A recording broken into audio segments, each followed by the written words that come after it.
Okay, hello everyone. My name is Chris Lamont and welcome to NYO Canada Online Workshops. Our YouTube live chat is open and we will be fielding questions throughout the workshop, so please feel free to post any comments, questions, as well as chat amongst each other. Today's presenter is an NYO alum, a dynamic keynote and workshop speaker, and the founder of Brain Fitness International. Please welcome Paul Hyman. Welcome, everybody. It's such a pleasure to be here, to be able to pay forward a lot of things that I've learned over the years in the music business and things about brain research.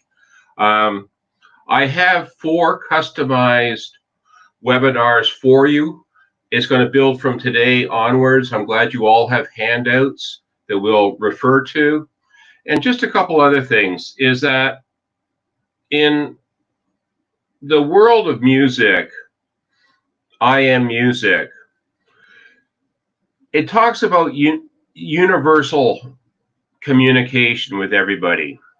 When I was working in Hong Kong with the symphony there, we did a couple tours to China. And this one time we were performing in Shanghai, and everybody from the Shanghai Symphony showed up to hear us, and the bass trombone player came up to me. I could speak a little Cantonese, but I couldn't speak Shanghainese. Anyways, it was like this complete joining of musical minds because he had written a trombone concerto, and we had that as our common language. We could share that, and it was a fantastic evening. It was a little strange because all these guys wanted our signature, our autograph, and that was a little strange. Anyways, the other person I'd like to share and talk about is in my training, I also studied in Chicago with guys in the Chicago Symphony. They were legendary under Sir George Schulte. And one of my teachers, Mr. Frank Crisafulli, even in his 70s, this was a legendary brass section. He says, I have so much to learn still about the trombone after being all those years in the business. The other thing I like to just bring attention to in the first page is life of a performing artist.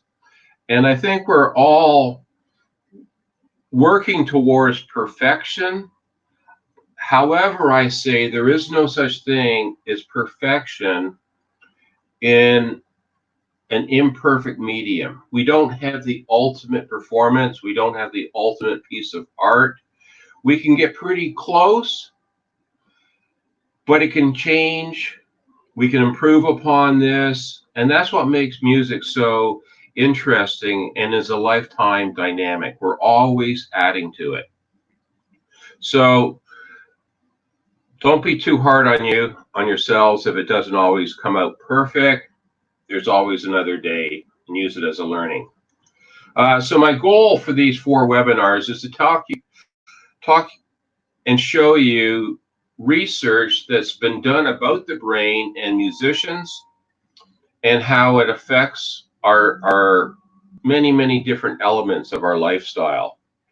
So in today's agenda, I want to talk a little bit about resiliency when we're talking the current situation. This is all brand new to you, to NYO, to have to postpone a season. However, we do have an opportunity to do these webinars and share with you. I'm going to talk about how music affects the brain, what's significant about it, and I'm always wanting to have practical tools. We can talk a lot about theory, but it's really taking the theory and putting it into practical use. So I want to leave you with some real tools that you can begin using immediately. Now, at the back of your handouts on page 14, there's a little bit more background information about myself and about brain fitness. One of the things that we're talking about now is the fact that the brain develops through movement and multi-sensory brain stimulation. So we're always adding and improving, building the brain. Now, the next one I like to talk about is I want to make this experiential. So I'm kind of sitting down. You might be sitting down also. However, what the research is saying about the brain and our memory is that we retain 85% of what we learn when we teach someone else. So I really encourage you that after this webinar and some of the techniques I share with you, go teach somebody. Just put it in your own words, and you will definitely solidify the learning and take it further. Now, when it comes to resiliency, it's that ability to spring back. Now, I got my little, you might have seen that little clip, a little slinky here, you know, being stretched, compressed, bent, and not breaking. Okay, that's what resiliency is all about. And at this time of COVID-19, it really can challenge you, challenge all of us. One of the things I really want to encourage you is when we have performance coaches or your teachers are working with you towards a recital, a big audition, the focus is working towards the big day. I like to take it one step further and say, what happens on the big day if it doesn't go as well as you thought it would? How do you recover? It does happen, and it's really an important piece that you build that in, that even though you're working towards that big moment where you're going to go out and do your very, very best, sometimes it doesn't always go that way. How do you recover? Okay. Now, I'm going on to the next slide. I think it's coming up.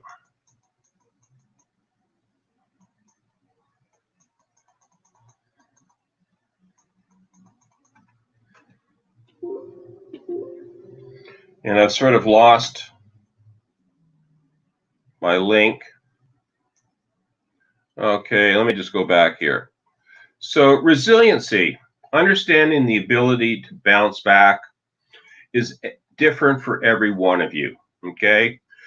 So how you recover from the ups and downs will be very special to you and very unique to you. And this is where you make your own resiliency package. Now, I have this little picture here. I really like it. As you can see, this little tree growing on this rotted limb, this log. It's like a little bonsai tree. And the Japanese have a proverb: fall down 7 times, get up 8. Never give up. Now, I wanted to share with you something that I have found very, very inspirational. This is in Yosemite Park down in California. It's called El Capitan. I was down in San Francisco for about 1.5 years. I visited Yosemite Park. This is an unbelievable granite wall, 3,200 feet high, and it's sheer. It's just like it's a wall. Now, back in 2017, Alex Honnold, now they won the best documentary in 2018. Alex was climbing it without a rope, without a partner. It had never been done before. And what Alex did, he worked on this goal for 8 years. 8 years to summit something that no one has ever done before. I don't know if anyone will ever do it again. And he practiced every handhold hundreds of times, visualizing it, his footsteps. And you might wonder, like, how do you use that mental training? Well, with Alex, he was living in a van in Yosemite Park, and he's vegetarian. He would be making up craft macaroni and cheese, and he would take 10 minutes, just 10 minutes, just to visualize one portion of this climb. And he would just anchor it into his brain. He would write tons of notes. And basically what he said was he had to be so well prepared for anything that could possibly go wrong. He said when something did go wrong and he wasn't ready for it, that's when he got scared. So you can kind of see those little green things down there are probably 150-foot trees. He's up a couple thousand feet. And as you can see, he's got no ropes. The other thing we're going to talk about later on is preparing for auditions. With Alex, he didn't change his clothes. He had been climbing in these clothes, his pants, for a number of attempts up El Capitan or El Cap with ropes. He didn't change anything. He wanted to be completely as comfortable as he could on the big day. Now, when he did this, it was an 8-year project. And his very first attempt, he got to the very first part of the wall, and he had slipped before. He was roped in, he slipped before, and he made a choice. It doesn't feel right. So we did not go any further with this. He waited 3 months and he attempted it again. So again, I want you to just see how he's making his way up this rock face. These are 150-foot trees down here, and this is Alex up here. Now, I encourage you to go on to YouTube and check out a clip called Free Solo, The Boulder Problem. And I'm going to play this.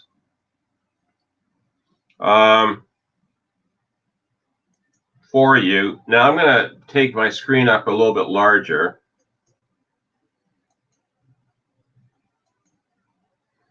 And let's just see.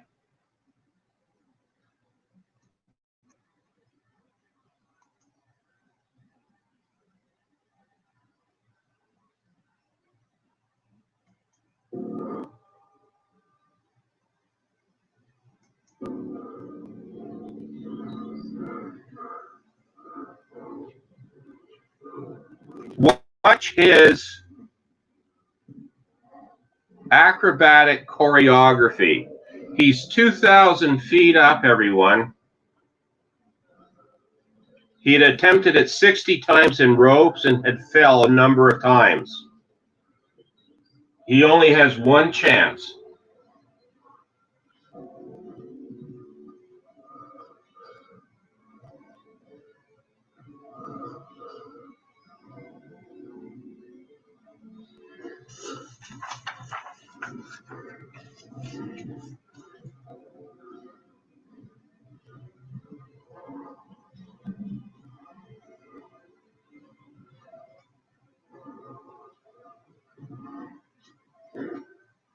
That karate kick he worked on for a year.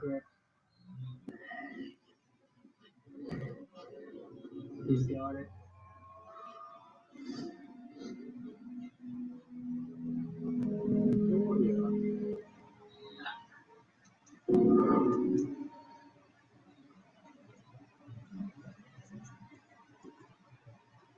And there he is.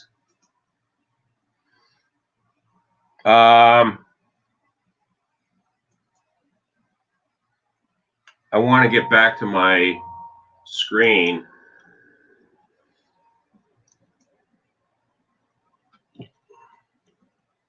Anyways, I'm going to be a little bit lost now. I can't see your comments. Anyways, that's Alex at the very summit of El Capitan. You can see the joy in his face. It was one of a kind that he did. And it's the victory of being able to achieve that. Now, for us, We look at sometimes a crisis. However, I like the way the Chinese put it, and that is, it's a dangerous opportunity. I think there's a lot of times as musicians, we may put ourselves in a dangerous position, but it's a great opportunity. What Alex did for his nerves and for his preparation, he kept expanding the danger of his climbs. So he expanded the boundaries so that he could manage it. What was interesting that he had managed these dangers so well that they wanted to scan his brain. They put him in a CAT scan, and he had very little activity with his amygdala. Not like other people. He just had this ability to, let me see, where am I?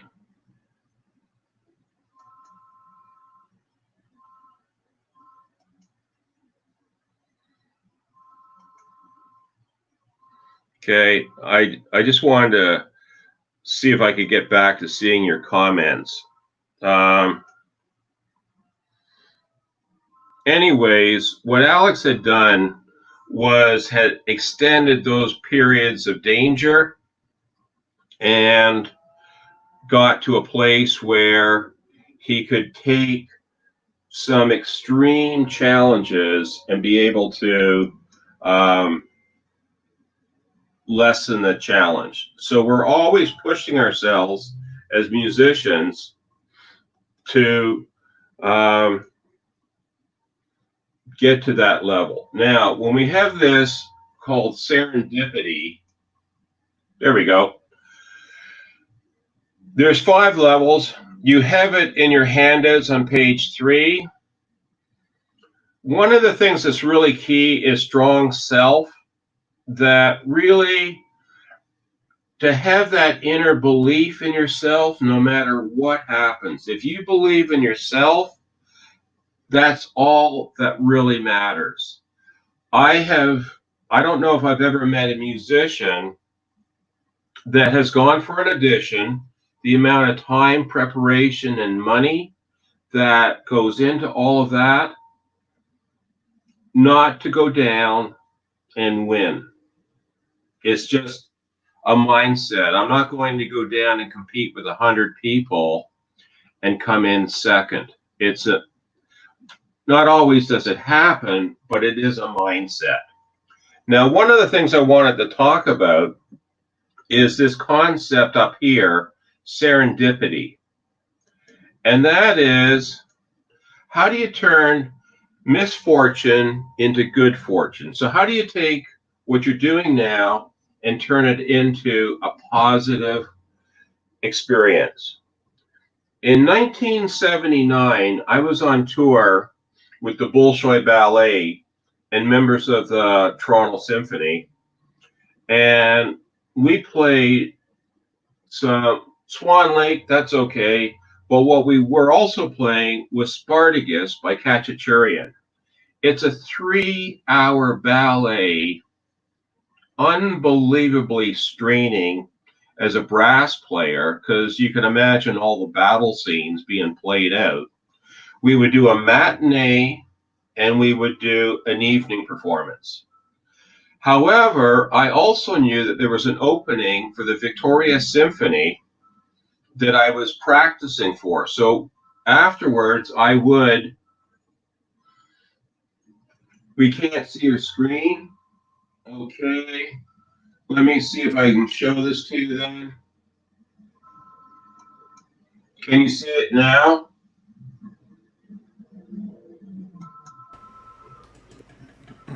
Hi, Paul. Can you see the screen now? Hi, Paul. Yes. You just need to share your screen on StreamYard, and then it will pull up again, and then you can kind of reset to how you had it at the beginning of the presentation. Okay. Where do I show screen? So yeah, if we're in StreamYard and you're viewing the comments and the video of us, Yeah. in the bottom there's a share screen button. Okay. So yeah, click that.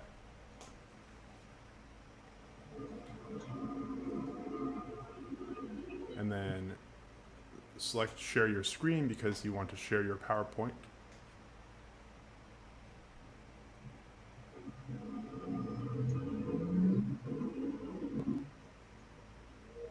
Can everybody see that now? Perfect. So I'll put it up. That's great. And Paul, I think it works really well when you had it kind of the full screen. And if anyone asks any questions, I'll be sure to pop them up on your screen for you. Okay. Thank you, everybody. Live and learn and practice. That's, I guess, the game plan. So let me kind of come back to this.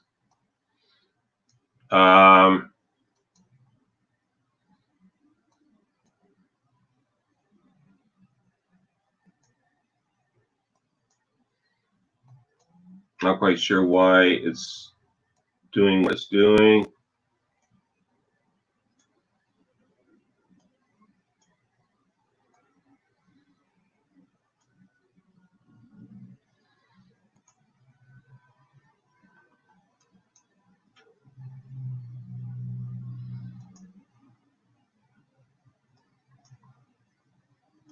I apologize, everybody. We'll definitely get this worked out next time.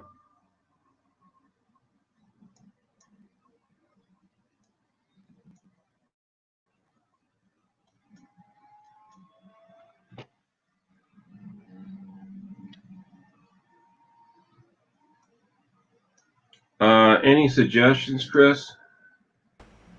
Hey Paul, we can see perfectly fine for us. We just need you to have the function to move on to your next slide. We're on the 5th level, serendipity. We can see it just fine. We can see you just fine. Just if you can scroll down to the next one. Okay. On your PowerPoint specifically.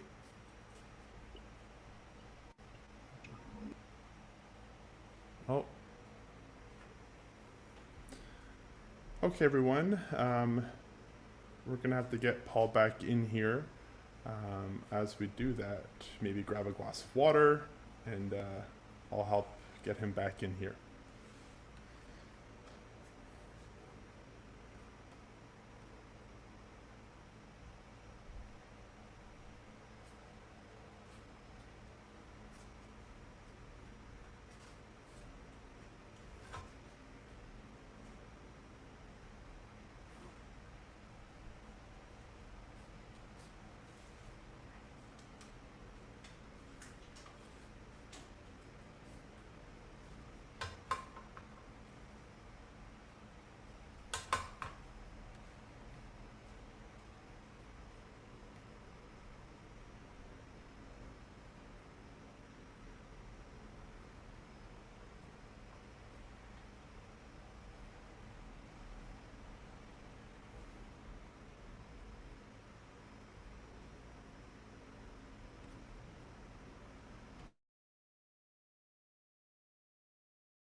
Okay, is that up?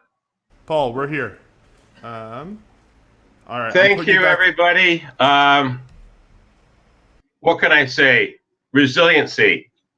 I'm learning as much about this new technology as anyone else. But what's interesting with serendipity is I used to do both classical music and commercial music. And I know sometimes people call themselves purists, either one or the other. My philosophy was if it paid, I'd play. It still paid my rent. It still paid my electrical bill. So I'm doing this tour with the Bolshoi Ballet. We get back into Toronto. It was at the O'Keefe Center. Now it's called the Meridian Center. It used to be called the Sony Center. And a friend of mine said that the new American Federation of Musicians newspaper came out and that there was an opening for bass trombone in the Hong Kong Philharmonic. And it happened to be 1 week before the Victoria Orchestra audition. So I called them up. I had enough credentials. They invited me down to the States for the audition. I play it thinking I was just going to work out my nerves. And then they offer me the job. Now, I wasn't really ready for it.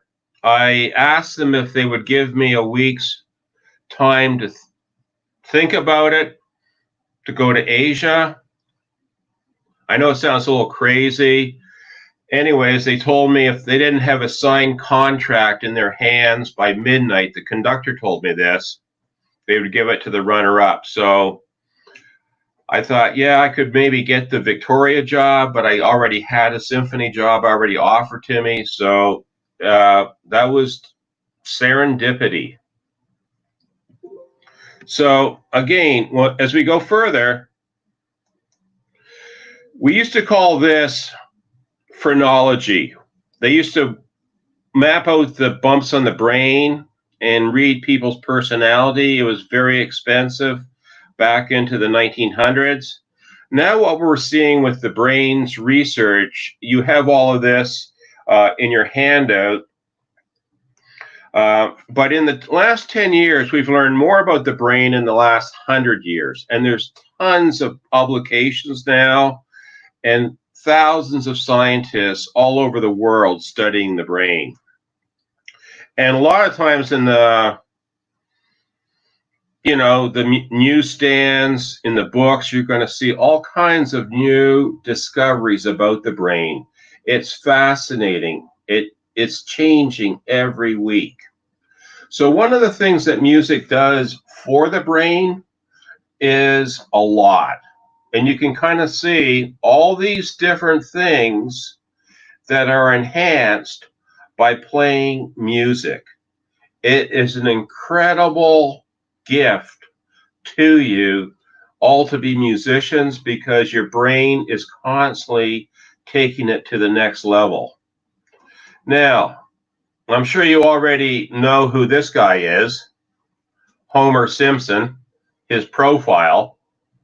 And what I have here is talking about the right brain arts class. How many of you have heard,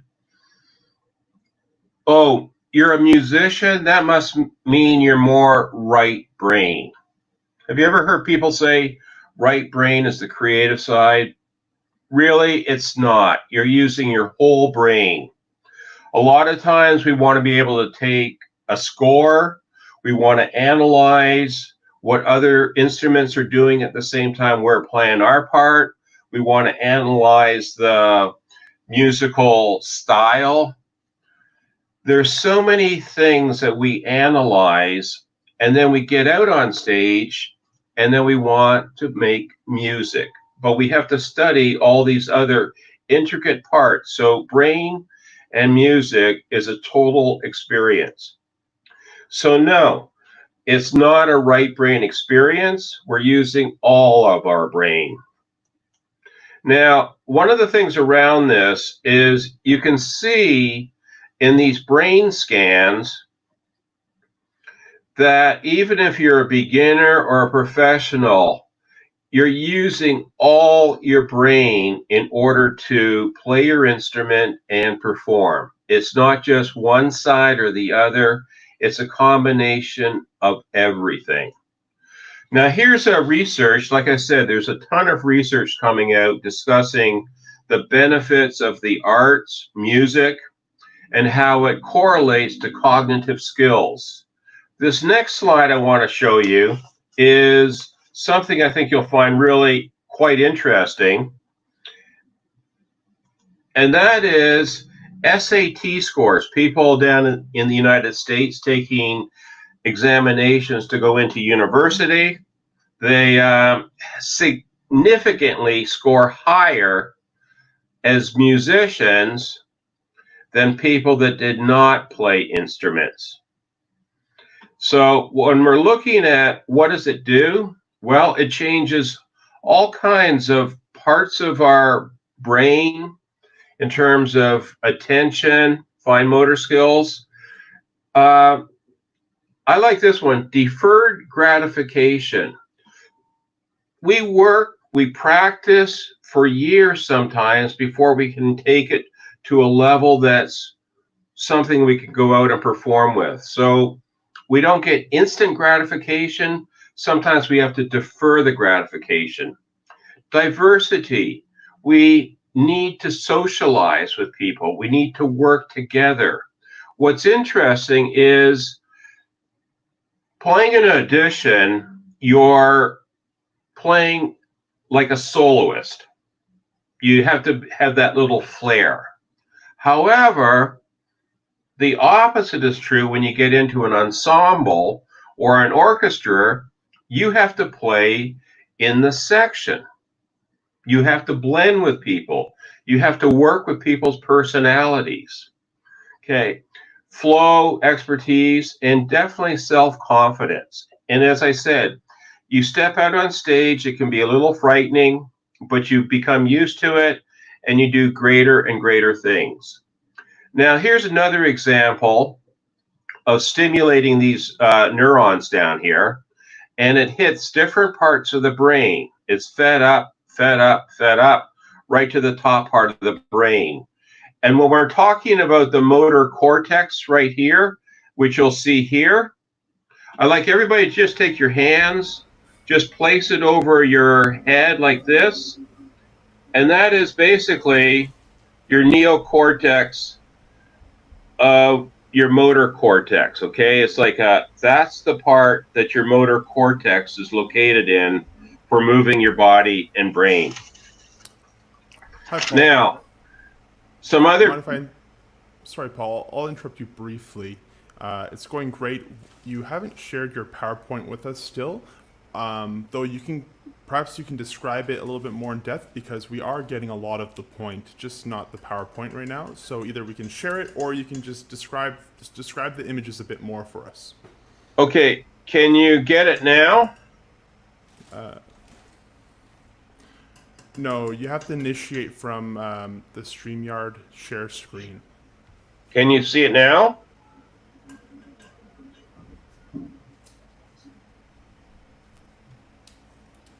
Chris?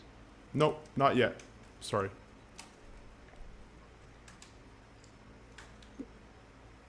Okay.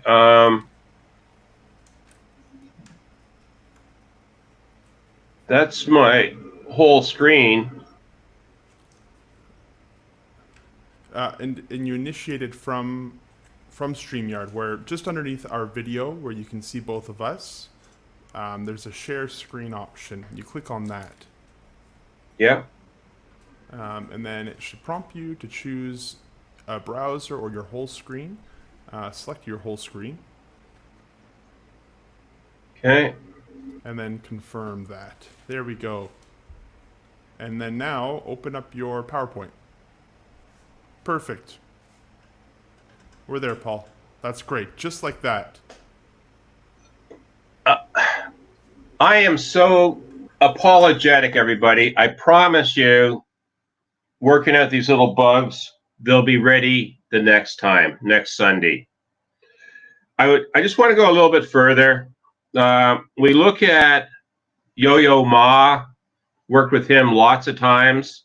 And when we talk about the sensory motor cortex, it does significantly get larger in musicians than in other people who do not play their instruments.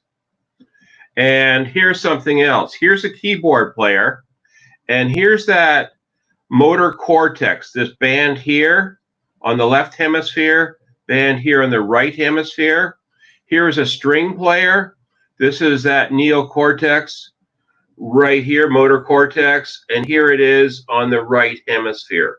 So that significantly improves as we grow the brain with music. And in other webinars, I'm going to teach you some exercises to maximize growing brain mass. Now, again, what we have here in terms of music, we have all kinds of ways that music interacts with our lives. So there's all kinds of different ways that we can be involved in music. Now, one of the other things is that it stimulates the brain chemistry. So when we look at here, dopamine and serotonin, these are our pleasure centers. These are the ones that give us comfort. And the other chemical that gets triggered is endorphins. So we're really hitting a lot of sensory stimulation to release this brain chemistry for us to feel better. And also we trust that it makes our audience feels better. Over here, this is beats per minute. So the more speed of a piece, maybe a little bit more of a challenging, it releases cortisol and norepinephrine, or stress hormones. The other thing that we're realizing about brain research is that you don't have a standalone. You're not just doing a lot of cognitive studying. You need to have emotions. When you're having a good time, you're having fun, you're laughing, it's an incredible learning experience, and you're also using your body, okay? And we'll be talking about specific movements later on in this series of webinars. But let me ask you this. How many of you have come out of a performance and you cannot believe that it felt like everyone was playing like one individual person? When I think about all those concerts, I get goosebumps because you walk away and you say, that's why I do music. Doesn't happen all the time, but it's wonderful when it does. So again, looking at the human brain, it's constantly reorganizing itself every day, making new connections. So in other webinars, I'm going to show you some exercises that will keep reinforcing, building new neural pathways. Okay, so now time for consolidation. These are the exercises I want you to practice. Okay, so one of it is self-awareness. Know thyself. One of my quotes is, if you're not aware, you can't take care. And one of the things that I ask musicians that come to me looking at mental preparation for an audition, how do you know you're ready to play? How do you know? Some people say, well, the conductor just comes out on stage, gets on the podium, stage lights go up, house lights go down, I got to play. Or you go out for an audition, you're behind a screen, they say, okay, you can start. But how do you know you're in that incredible performance zone to begin playing? So what I have here is mind, body, and behavior. So you could be thinking of something, it's going to have an effect on your body, have an effect on your behavior. You could be acting a behavior. It has a thought to it, and then it affects your body, or you could be feeling certain things in your body. It triggers a thought process, and that triggers a certain behavior. So it doesn't really matter what you're aware of, but to be aware of something. Now, here's something also that's very interesting. I call it the emotional rational teeter-totter. As your emotions go up, your rationality goes down. So how many of you can relate to doing something a little irrational because your emotions were a little charged up? You don't have to answer me, but I'm sure we've all had those experiences. Well, I just did it because it felt good. Okay. So a full body breath. All right. So this is where we take that full body breath, and I'm going to take you through 4 breath stretches. Okay. The very first one, and you have the instructions in your handouts, are just being aware of breathing 3-dimensional. So place one hand on your belly, one hand on your low back, breathe front to back, and feel that movement front to back. If you feel a little bit in your low back, it's great because your diaphragm is partially attached to your low back. Okay? Place your hands on your rib cage, breathing in now, feeling that expansion from side to side. And then just place your hands down, and as you take a breath in, notice if you get slightly taller. So having that awareness of 3 dimensions of your breath, your lungs go all the way up to the top part of your shoulders. So as you breathe in, you can feel that rise, your rib cage side to side, and then front to back. Now, here's the 5 breath stretches, everybody. And because of the technical side of things, I did want to go through it a few times with you, but you have instructions. You can stand up or sit down, but since we're always, most of the time, sitting down, I want everybody to bring your hands up to elbow height, hands in front of you. I want you to press your elbows back, shoulder blades back, looking up to the horizon gently. Take a nice deep breath of air in. Feel that expansion and letting that go. And notice how that feels. Opening up your upper chest. The next one is for opening up the center part of our chest. So hands up, elbows in close to the rib cage. Press your hands back, shoulder blades back, elbows back. Again, opening up the center part of your chest. Looking up to the horizon, big breath of air in. Feel an expansion and letting go. The next one, you can place your hands behind your back or hold on to the legs of the chair. Sitting up nice and straight, looking up to the horizon, and really feel that opening in your chest. Feel an expansion and letting that go.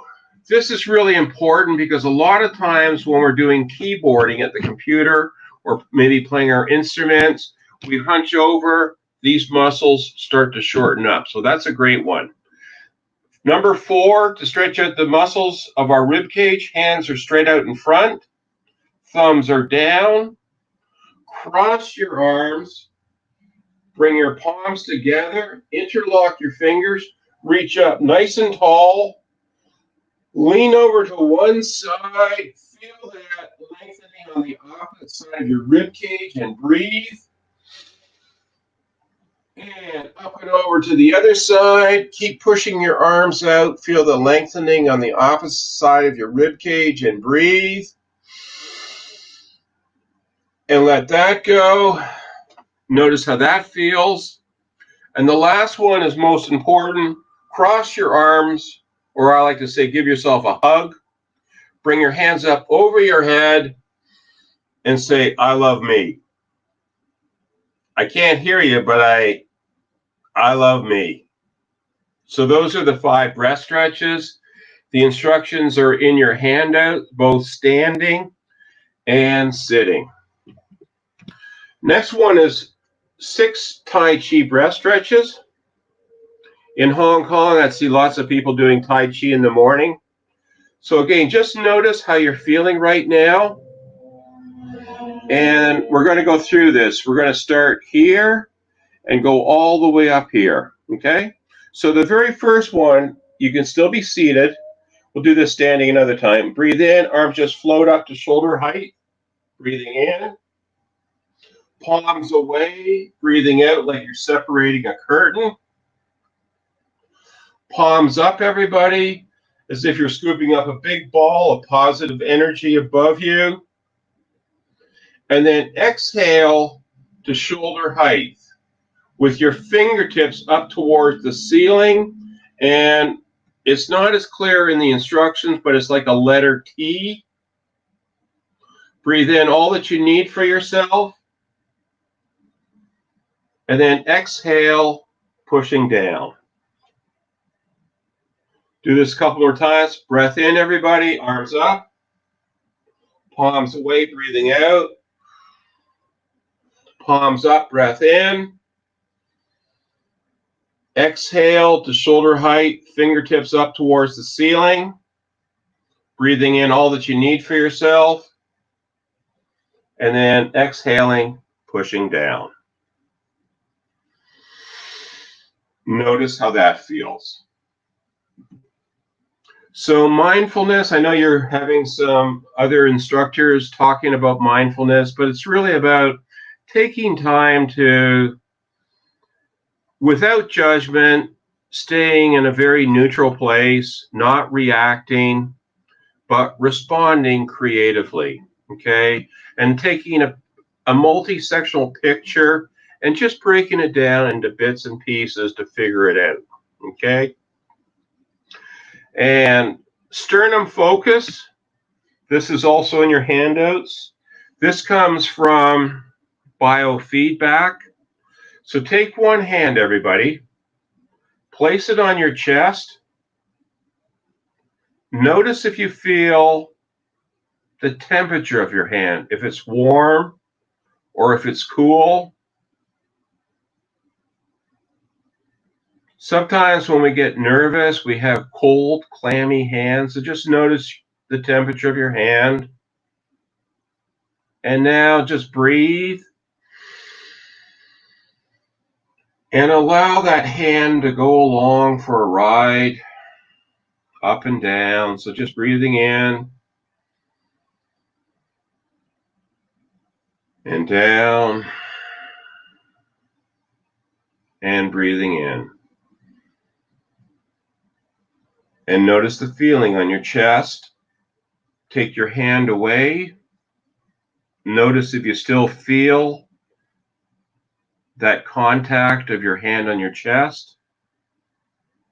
Take your hand again, place it on your chest, probably in the same location, and just take a breath. It doesn't take a lot, but it's just a 1% change to make a difference. I know we're almost close to time. I just want to take you through a couple. Last one. Box breathing, everybody. This again is coming out of mindfulness. You can keep your hands on your lap. You don't have to do what I'm doing, but I'm just going to demonstrate this. So I want you to breathe in for a count of 4. 1, 2, 3, 4.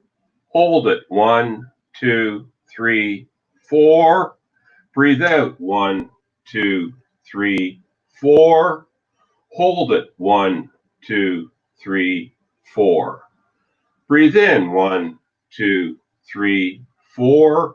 Hold it. 1, 2, 3, 4. Breathe out. 1, 2, 3, 4. Hold it. 1, 2, 3, 4. For myself, I don't really do the counting. So again, here's another variation. Just breathe in. Pause and hold it. breathe out, pause and hold it, breathe in, pause and hold it, breathe out, and then pause and hold it. And you can do this anywhere without anybody even knowing what you're doing. So in the end, music is fantastic in so many different ways. I have to say it was a lifesaver for me because it got me so focused. I enjoyed it as my best class in school. So what I'd like you to do is think of some action steps. Like I said, you're going to retain this information by 85% if you teach some of this in your own words to somebody close to you, especially the breathing exercises. My little statement is, if you're not breathing, chances are your brain is not working. I know what you need. So again, your amazing brain, it's been a pleasure here to share this with you. Glad you've joined me. I trust I'll see you for the next 3 webinars because I have some really great stuff to share with you. This is the end of webinar number 1. Thank you. All Hyman and Brain Fitness. Amazing. Thank you so much, Paul, for joining us today. Music in the brain is truly fascinating, and I know it's very important for us as musicians to understand. I really look forward to next week, and so thank you again. Did everybody, sorry, I didn't get into live comments. Was that okay, everyone? Yeah, let's leave there's a bit of a delay, so let's give a 10-second thing for anyone, some last few comments. We'll leave a little bit of a pause here for that. I can't tell you what a pleasure it is to work with you, to pass on to you the next generation of young musicians in Canada. And I think between Chris and I, we will have worked out the techno side of things. So thank you for your patience. If you have any questions from the handouts, bring them up next week. I do have a whole other section. I think you've got something sent to you. And next week is preferred learning and performance style, preparing for an audition and a performance. So I do have another layer of information about what happens in the brain. That's wonderful, Paul. Oh, I really enjoyed. Yep, we had some really thoughtful thank yous. I think that might be it in terms of the questions, though. Okay, I think we'll conclude there. Paul, thank you so much again, and thank you, everybody, and we'll see you all very soon. Thank you. Bye now. Okay, goodbye, everyone.